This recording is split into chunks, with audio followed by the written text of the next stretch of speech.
Ta Kim sat alone in the dim conference room. His black suit was perfect, not a wrinkle to be seen. On the table in front of him was a small cup of cold coffee. He had not touched it. The screens on the wall showed the same thing over and over. Big alien ships hanging in the sky above Earth. The words at the bottom of each screen said, "Alien Ultimatum. 3 days left." 3 days ago, the ships came. No one saw them coming. They just appeared one day, huge and dark against the blue of Earth's sky. The aliens called themselves the Voros Confederacy. They wanted Earth to give up, to surrender. Tai checked his watch. The meeting would start soon. As Earth's top spy and negotiator, he knew why they called him here. Bad news never waited for a good time. The door opened. 5 people walked in. They were the leaders of Earth's Defense Council. Their faces were tired and scared. "Agent Kim," said Director Sun, a short man with gray hair. "Thank you for coming so quickly." Ta nodded. "What's the situation?" Director Sun pressed a button. The screens changed to show military reports. "It's worse than we thought," Sun said. "Their ships have technology we can't even understand. Our best weapons wouldn't even scratch them." A woman with a military uniform spoke next. "If we fight, we lose. Simple as that. Our analysts give us 5 days at most before total defeat." Ta looked at the images of the alien ships. They were like nothing humans had built. Strange shapes that seemed to bend the light around them. "What do they want?" Tai asked. "Everything," Sun said. "Control of our governments. Access to all our resources. They see us as a primitive species to be ruled." "Have we tried talking to them?" "We sent 3 diplomatic teams," said a tall man at the end of the table. 2 weren't allowed to dock with their ships. The third, he paused. The third team's shuttle was sent back with no one inside. The room went quiet. Tay's face showed nothing, but inside, anger burned. "So they won't talk," Ta said. "They will only accept our surrender," Sun confirmed. "Their leader, Supreme Commander Rock, has agreed to one final meeting tomorrow. After that, they say they will show us the price of human stubbornness." Ta stood up and walked to the window. From here, he could see the city below. People were going about their lives, but with fear. Many looked up at the sky more than they used to. "Regular diplomacy won't work," Ta said. "These Voros respect only power. We need another way." Director Sun nodded. "That's why you're here, Agent Kim. We have a plan. A desperate one." Sun slid a folder across the table. Tai opened it and read quickly, his eyebrows raised slightly, the only sign of his surprise. "You want to send me in? Alone? To their main ship?" "Yes," Sun said. "Not as a diplomat. As a spy," Tai finished. "A saboteur." "We have new stealth technology," said the woman in uniform. "Experimental. It might get you on board undetected." Ta looked at the plan details. The chances of success were listed at less than 5%. The chances of survival were even lower. "Once you're aboard," Sun continued, "you'll gather intelligence, find weaknesses. If possible, you'll open communication channels with any factions that might be friendly to Earth. And if there aren't any, then you do whatever damage you can," Sun said quietly. Tai closed the folder. Outside, the alien ships floated in the evening sky like new deadly stars. "When do I leave?" he asked. "Tonight," Sun replied. "There's someone you need to meet first. Your support person for this mission, Dr. Jun Park, our best xenolinguistics expert." Ta nodded and straightened his black tie. "I'll need my equipment," he said, "and everything we know about the Voros." Earth was sending its weapon, not a bomb or a fleet, just a man in black. Ta followed Director Sun down a long hallway deep underground. The Earth Defense Headquarters went down 30 floors below the surface. They were now on the lowest level. "Dr. Park is waiting in Lab 12, Sun said. "She's been studying the Voros language since first contact." They stopped at a heavy metal door. Sun pressed his hand to a scanner, and the door slid open. Inside, the room was filled with screens and strange equipment. A woman stood with her back to them, studying a display of alien symbols. "Dr. Park," Sun called. "Agent Kim is here." She turned around. Dr. Jun Park was younger than Tay expected, maybe 30 years old. She wore simple clothes and had her hair tied back. Her eyes were sharp and focused. "Agent Kim," she said, offering her hand. "I've heard much about you." Ta shook her hand. "And I know nothing about you." Jun smiled. "Good. That means I've done my job right. I work in the shadows, like you." Director Sun walked to a large table in the center of the room. He pressed a button, and a 3D model of the Voros command ship appeared. "You have exactly 48 hours to prepare," Sun said. "Then we make our move." Jun touched the model, and it zoomed in to show the ship's entry points. "The Voros ships have energy fields around them," she explained, "but they must lower the fields when their smaller ships come and go. That's our window." Tai studied the model. "How long will the window be open?" 12 seconds, Sun answered. "Not much time." "Enough," Ta said. "What about this stealth technology?" Sun nodded to Jun, who walked to a cabinet and opened it. Inside was a black suit that looked similar to Ta's current outfit, but with a slight metallic sheen. "Metamaterial fabric," Jun explained. "It bends light around you. Not perfect in visibility, but in shadows, you'll be very hard to see." Tay touched the material. It felt cool and slightly strange. "What about their security systems?" "That's the tricky part," Jun said. She pulled up more images on the screens. "The Voros have sensors that detect heat, movement, and even small changes in air pressure. But we've studied the data from their ships. There are blind spots." She showed Tai a map of the ship's interior. "The Voros don't expect infiltration. They think their technology is too advanced for us to overcome. That's their first mistake." Ta nodded. "Pride, a weakness in any species." "Exactly," said Sun. "And we've discovered something else. Their communication systems use quantum entanglement, but they still use basic data networks inside their ships, if you can access a terminal. I can gather intelligence," Tai finished. "Maybe even plant false information." Jun pressed another button, and a small device appeared from a slot in the table. "This is a universal translator I've developed. It's based on the few communications we've had with them. It won't be perfect, but it should help you understand what they're saying." Ta picked up the device. It was no bigger than a coin. "And if I'm caught?" he asked. The room went quiet. Finally, Sun spoke. "Then Earth loses its best chance." Ta put the device in his pocket. "I won't be caught." For the next several hours, Ta and Jun worked together. She showed him everything they knew about the Voros, their biology, behavior, and what little they understood of their culture.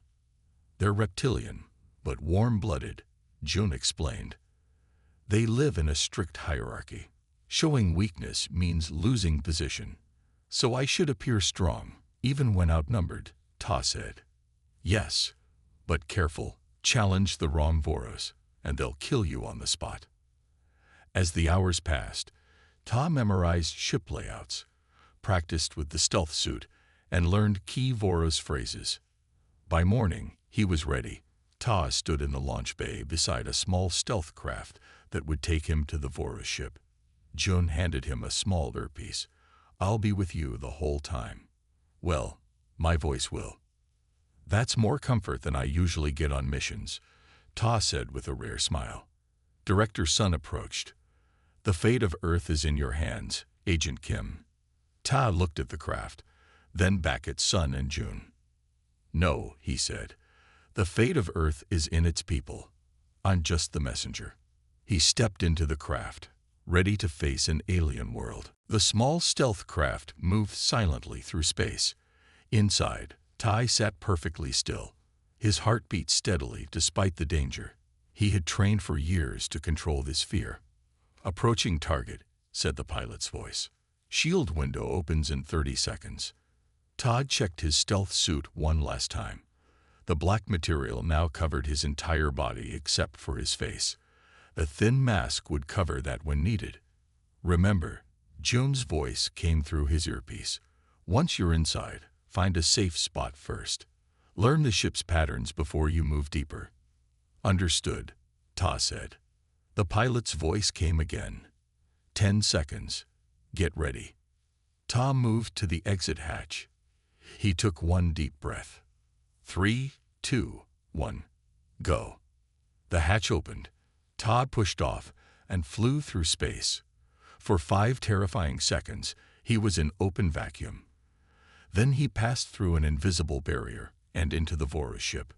He landed silently behind a stack of large containers. Quickly, he pulled the mask over his face. The stealth suit activated, and his body seemed to fade into the shadows. I'm in, he whispered.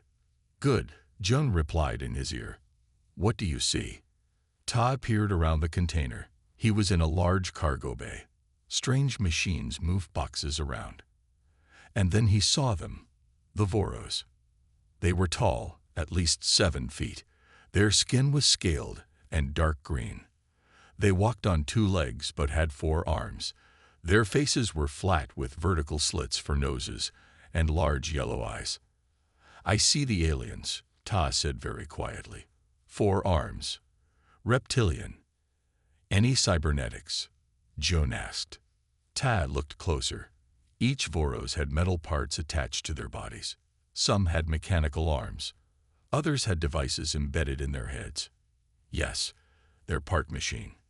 As we suspected, Joan said. Our scan showed high metal content in their biology. Ta watched as the Voros worked.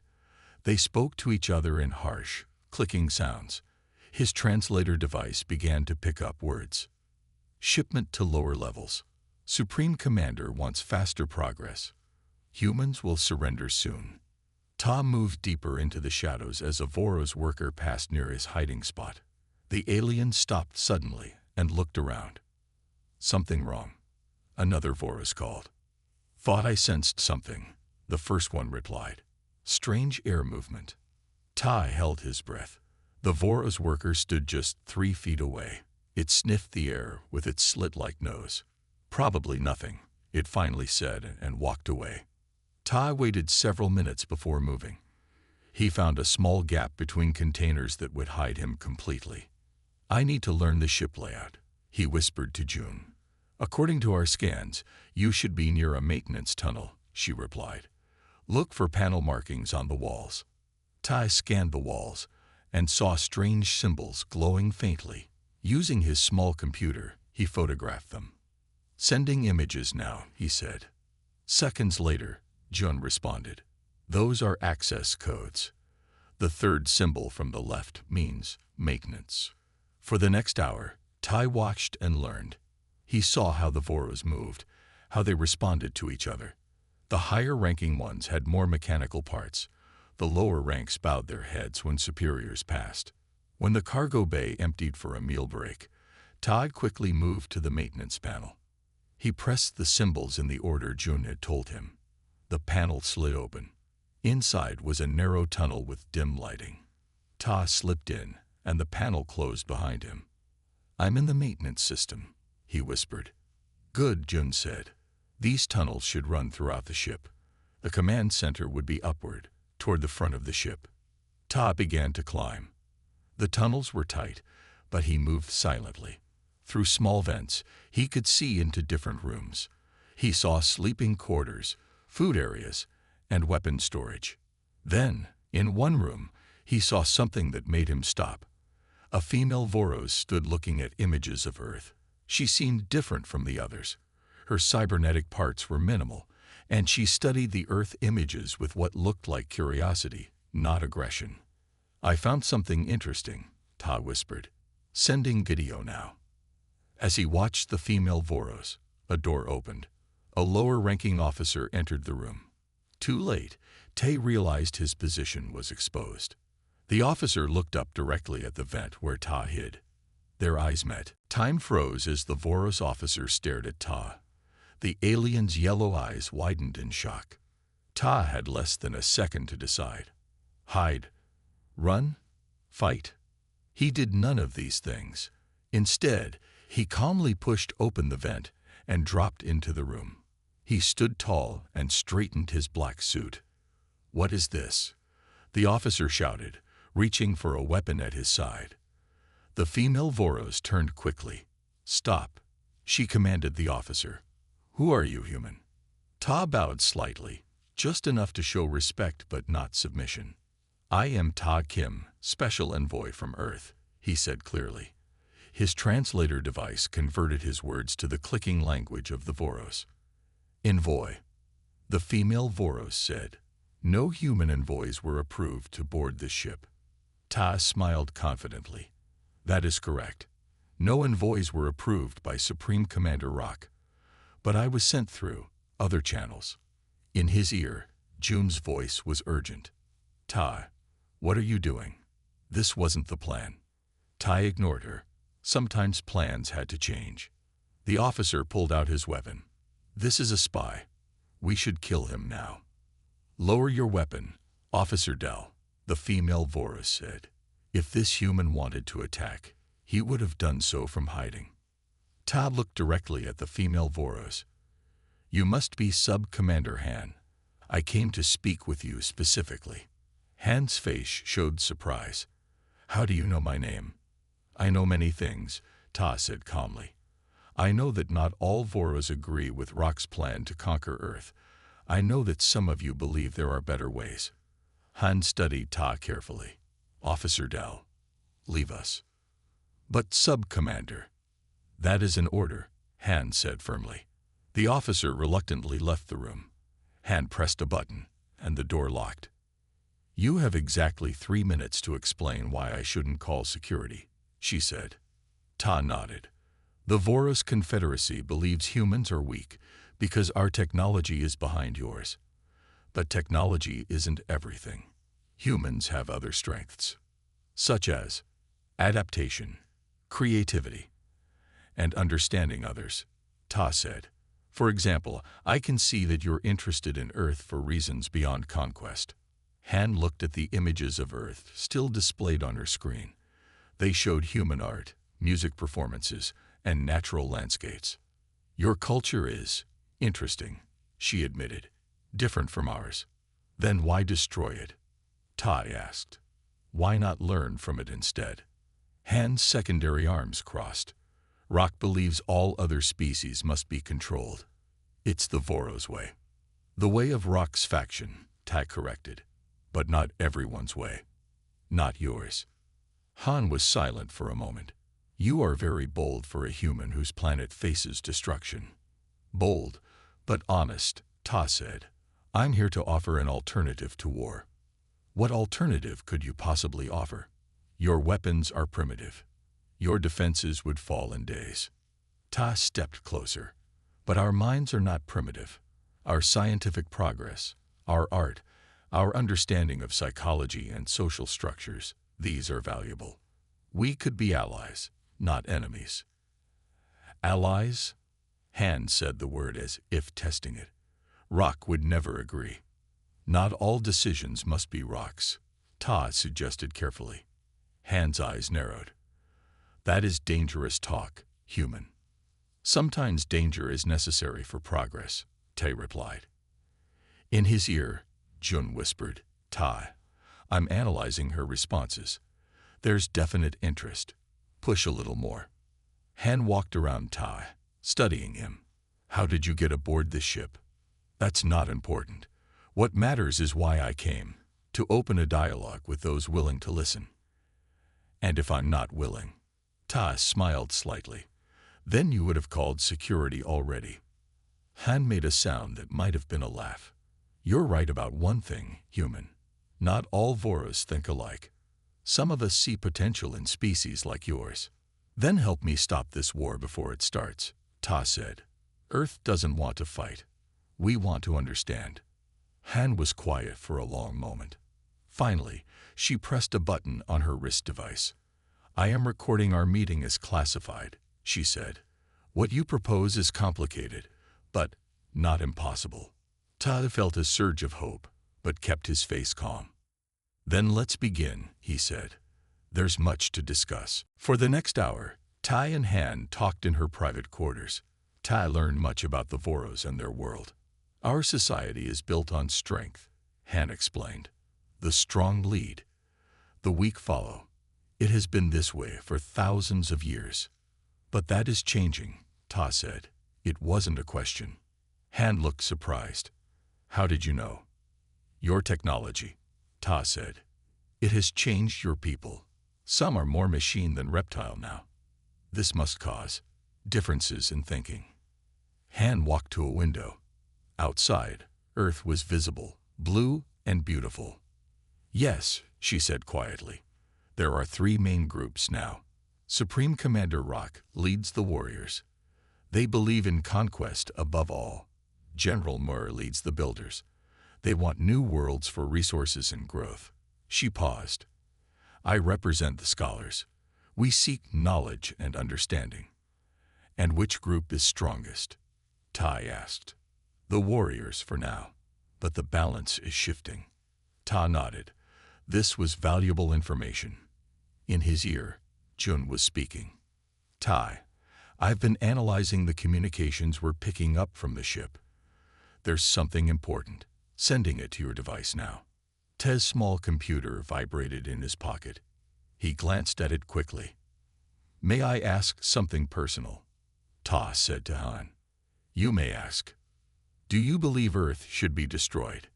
Han's 4 arms moved in a complex gesture. I believe Earth should be studied. Your species is young but interesting. Destruction would waste potential. And if we surrendered, would that save us? Han was silent for a moment. No, she finally said. Rock has already decided your fate. Surrender or fight. He plans to make Earth an example to other worlds in this sector. This matched what Jun had just sent him. According to intercepted messages, Rock had ordered weapons prepared regardless of Earth's response to the ultimatum. How many ships follow you? Sub-Commander Han. Tai asked. 15 of the 60 in our fleet, she replied. Not enough to challenge Rock directly. And General Mur. 20 ships. But he will not oppose Rock unless there is clear advantage in doing so. Tai thought quickly. The Voros were divided. This was Earth's chance. What if there was a way to show that attacking Earth would hurt the Voros more than help them? He asked. Han looked interested. Explain. Every empire needs balance, Ta said. Too much war brings destruction to both sides. Too much building without knowledge leads to mistakes. Too much study without action leads to weakness. Han nodded slowly. This is true. The 3 factions need each other, Ta continued. But Rock's plan threatens this balance. If he succeeds against Earth, the warriors gain too much power. The builders and scholars would lose influence, Han said, understanding Ta's point. Exactly. But if the builders and scholars work together, Han paced the room. It would be dangerous. Rock has loyal followers. More dangerous than letting one faction control everything. Ta asked. In his ear, Jun was excited. Ta, this is working. I'm detecting increased communication between ships identified as belonging to Han's faction. Han stopped pacing. What do you propose, human? A meeting, Ta said. Between you, representatives from General Mur's faction, and me. Impossible, Han said. Rock would never allow it. Then we don't tell him, Ta suggested. At least not until after the meeting. Han stared at Ta for a long moment. You are either very brave or very foolish, human. Sometimes they're the same thing, Ta said with a small smile. Han pressed buttons on her wrist device. I will arrange it, but we must be careful. Rock has spies everywhere. When and where? Ta asked. The secondary command deck. 2 hours from now. I can bring you there safely. Ta nodded. Thank you, Sub-Commander. After Han left to make arrangements, Ta spoke quietly to Jun. Did you get all that? He asked. Yes, Jun replied. Earth Defense is already analyzing the faction information. Tai, this is huge. The Voros aren't united. We have a chance. A small one, Ta said. But sometimes that's all we need. He straightened his black tie and prepared for the most important meeting of his life, and possibly the most important in Earth's history. Han returned to her quarters an hour later. She looked nervous. It's arranged, she told Ta.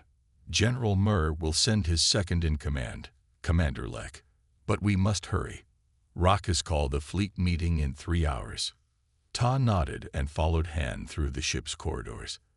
They passed many Voros, who looked at Ta with surprise and confusion. But none dared question Han directly. How will you explain my presence? Ta asked quietly. I told the guards you are a specimen being brought for study, Han replied. It is not uncommon for scholars to examine interesting aliens.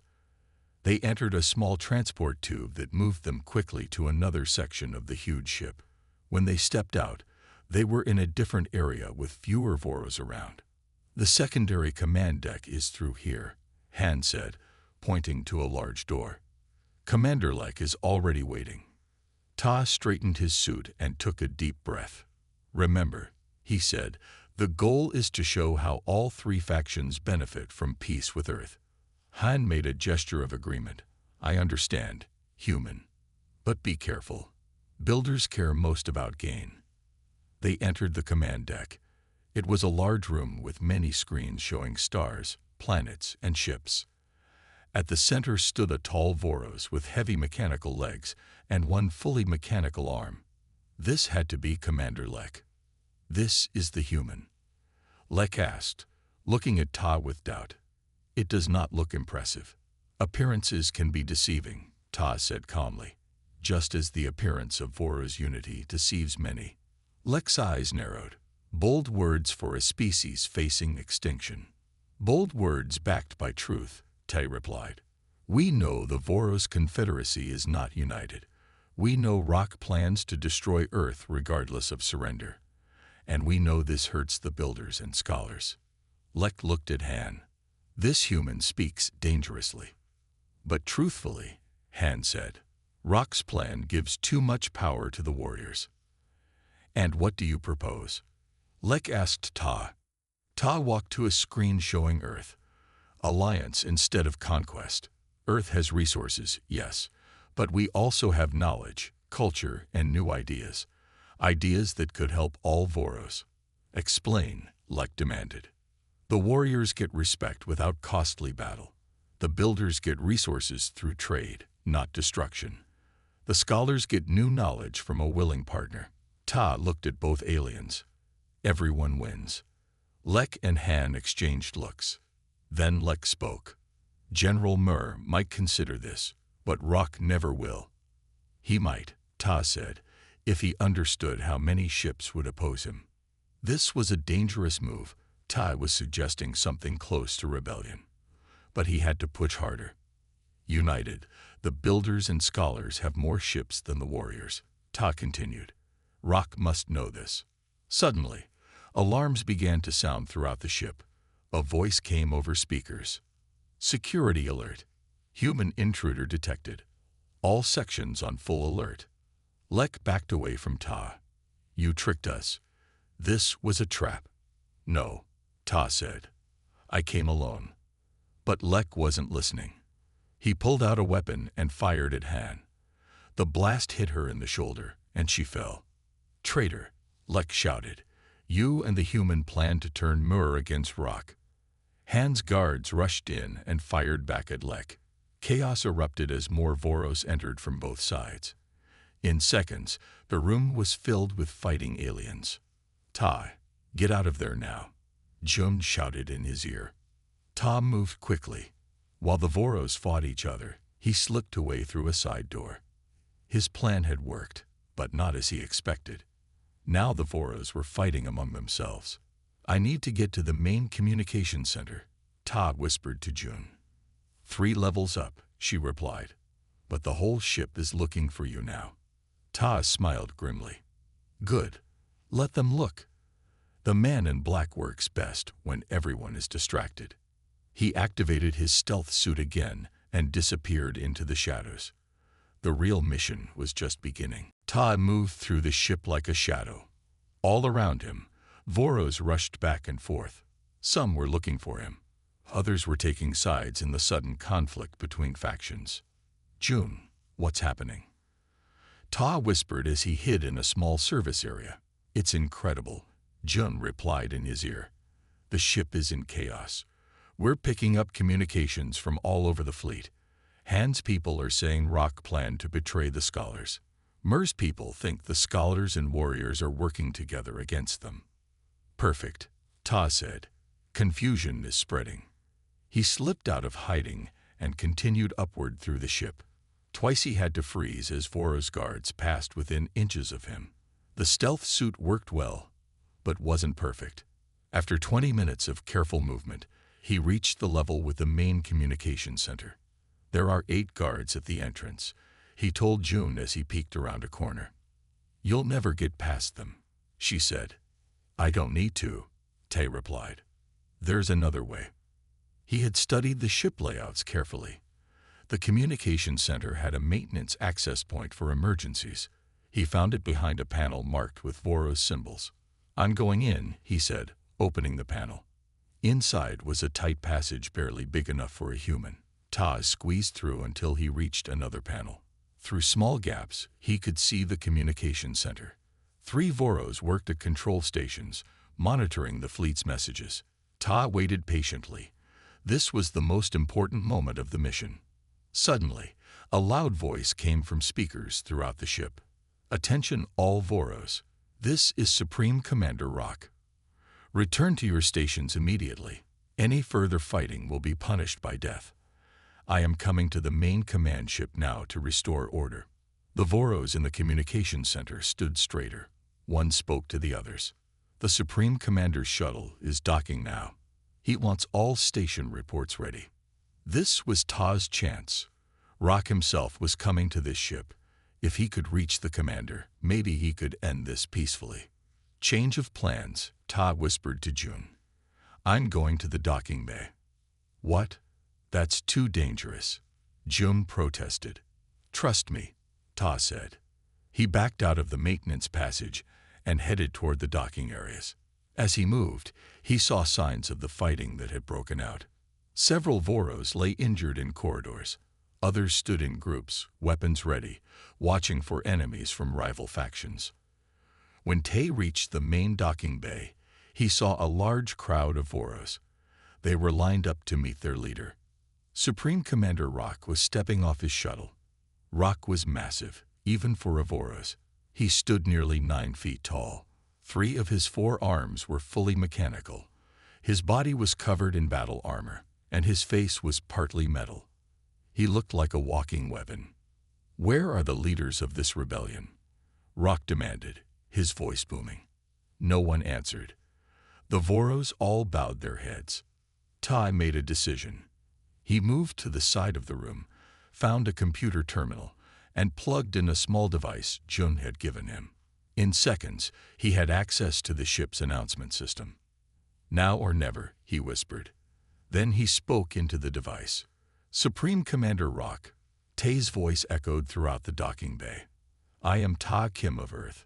I wish to speak with you." Every Voros, including Rock, looked around in surprise. "Show yourself, human," Rock roared. Ta stepped out from behind a column. He switched off his stealth suit and stood tall in his black suit.